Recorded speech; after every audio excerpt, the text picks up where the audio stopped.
Yeah, I think Fred Howe used to like me when I was younger, in my younger days, because I used to tell him no bullshit, give him no lies, sort of thing.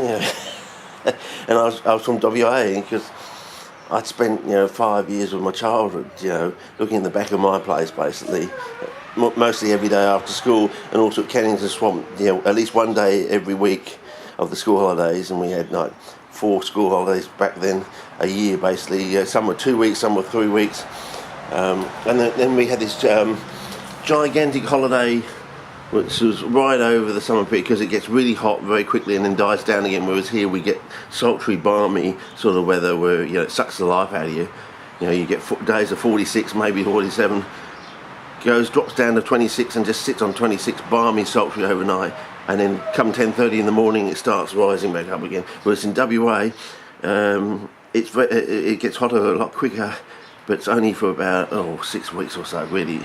And but you also have the Flying Doctor, or the Fremantle Doctor. If you say here comes the Flying Doctor and people look up, they're not locals basically. It's the Flying Doctor, which is the local terminology for the Fremantle Doctor.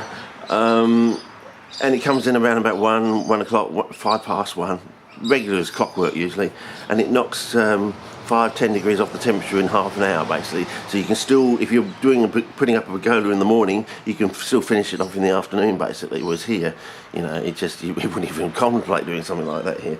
But yeah. Anyway, I think, because when I came home, I tell Fred about Drosera gigantea. I said, happy. He used to come up to where my nipples were when I was 9 years old, and you can see these photographs of how tall I was then. And I said, that's the other thing. In my teenage years, I've got to 6 foot, 183 centimetres, whatever it is, 6 foot or whatever it is, and yet I don't look 6 foot. Is it because I slouch? I mean, it's all these inconsistencies, I've probably, I don't know, have you ever been accused of not knowing your own language by a foreigner? I mean, I'm going to have to explain this anecdotal story in my thesis because it's just so amazing that a foreigner to our country has actually accused me of not knowing to my face, whether it was trying to get some sort of reaction, but I was so very polite, I always got this idea. I'll probably explain my thesis that I always wanted to go back years later and do that sort of the Shining thing with the axe and cutting down the door, and probably the day I do it, the person's not there anymore, and I'm just bashing down a door and complete stranger that now occupies that room, sort of thing. His name's still on the door, but he left last week, and we haven't changed the nameplate for the new person that's just arriving this week, and I just happened to go along on that day and bash down the door, and this bloke on the other side is so frightened he's ringing up the bloody thing. I've got some sort of terrorist on the other side of the door, and I walk in and I go, I was expecting so-and-so, I'm probably going to have to explain in my thesis, because there's 2 people with very similar names. One's a good person, the other one's a total arsehole. As I said, the total arsehole was the one who actually accused me of not knowing. He pulls out my letter that I've written, and he's sort of trying to say that it's wrong, and I'm saying it's perfect English. You just don't understand English. This is how we say it, It's sort of, and I had to just sit there like a gormless little twit, not. They say you shouldn't explain a joke. You shouldn't, you shouldn't show when someone is incorrect or wrong. They'll probably have a nervous conniption or something. So I had to just sit there like a polite, gormless little twit, sort of, just suck it up basically. And I think, well, the only outlet for that is going to be my thesis, because it's going to be an absolutely fucking fantastic anecdote when I actually name the bugger, because. You know what's going to happen? This person's not going to be there. He's going to. He would have shuffled off this mortal coil sort of thing, and at least it'll be an anecdote that will go down in history. But as I say, I've got a ton of these things, and I've got a ton to do with my Carnivorous blasters. I'm going to have to put in the thesis. They just, as I said, with Fred Howe, he used to like me if we could, when I was in my early teenage years, because like I said, I used to give, what's that phrase, something, give no bullshit or something, and I used to tell him about the Drosera gigantea, and I used to suggest to him and everyone else, grow it in a dustbin, get yourself a really deep dustbin, because now we're getting an idea of how it might actually all work together, and it's all based on chalk in quotes, because we're the most bushfire prone continent on the planet with the most carnivorous plants and other fancy CP. And I've also got another angle on why those soils over in WA are so bloody fucking amazing. I've got an idea. I'm going to test out a few little simple experiments, and if it works, well, I'm just going for the big one. I'm going to go and try and blue a fly trap. I really am, because I reckon it's...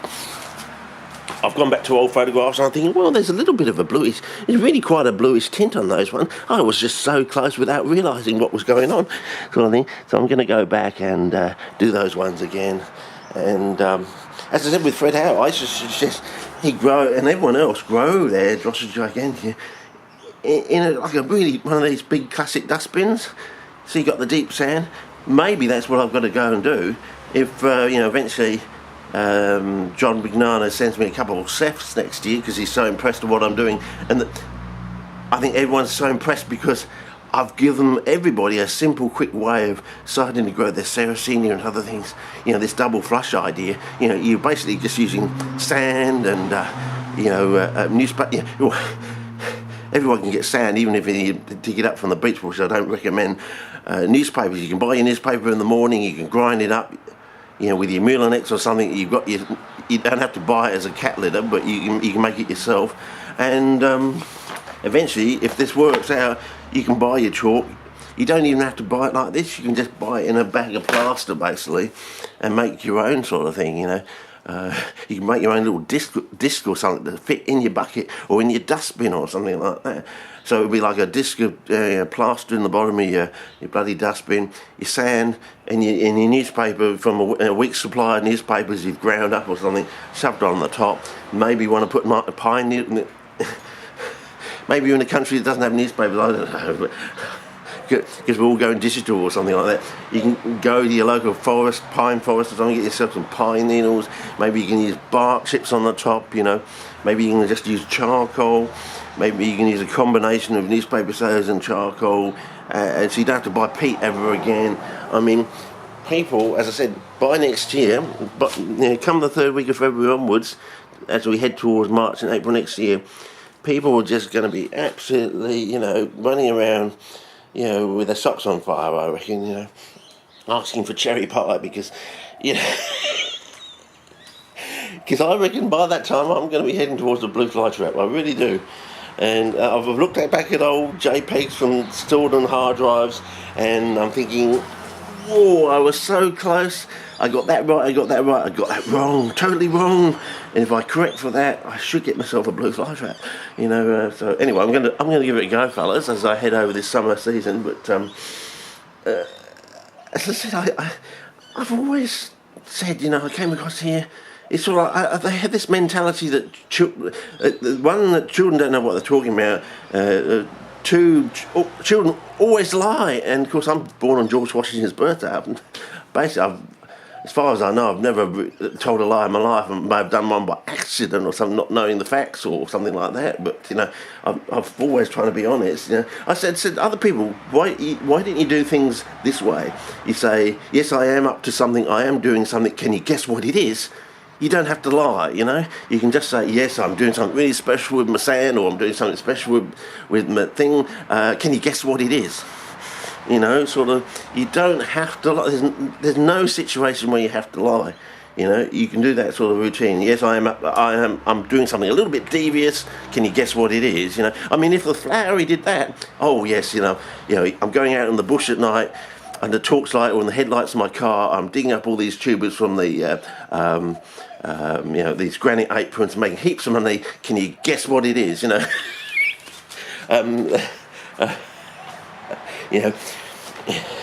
Sort of, saying to the bushland officer, oh yes, bushland, I'm doing something a bit devious. Can you guess what it is? If you catch me in the act, well then you don't have to guess what I'm doing. I'll be banged up for. He's going to be banged up for 25 years. Oh, God, he's going to live the rest of his life in prison, I reckon, if they catch him out there in one of those bush stands. Apparently, this is the thing that came through people over there, through my Carnivorous Plant Society. Apparently, he totally wiped out a complete a line of Biblis. You know, one of these Biblists from the early days, before they got onto all these different groups. He actually, by actually selling this thing, going and cutting, he actually wiped out a whole area. And for that alone, I think he should spend the rest of his life in prison, I reckon, just for that thing alone, you know. To actually wipe, so we don't have this line of Biblis anymore. It doesn't exist on the planet anymore because he wiped it out, trying to sell it to everyone overseas. And of course, no one knew how to strike it, and it just basically died out because it wasn't in the bush anymore. No one else overseas could actually strike these bloody things because, you know, they didn't know how to, and it's gone basically. It's gone into its extinction is forever basically. And I think for that very reason, if they can prove that, he should spend the rest of his life in prison, I reckon, because, you know, it's you know, in a way, yeah. Yeah, anyway, enough of this bullshit. Let's get on to the next bit. See me potting this thing up. Okay.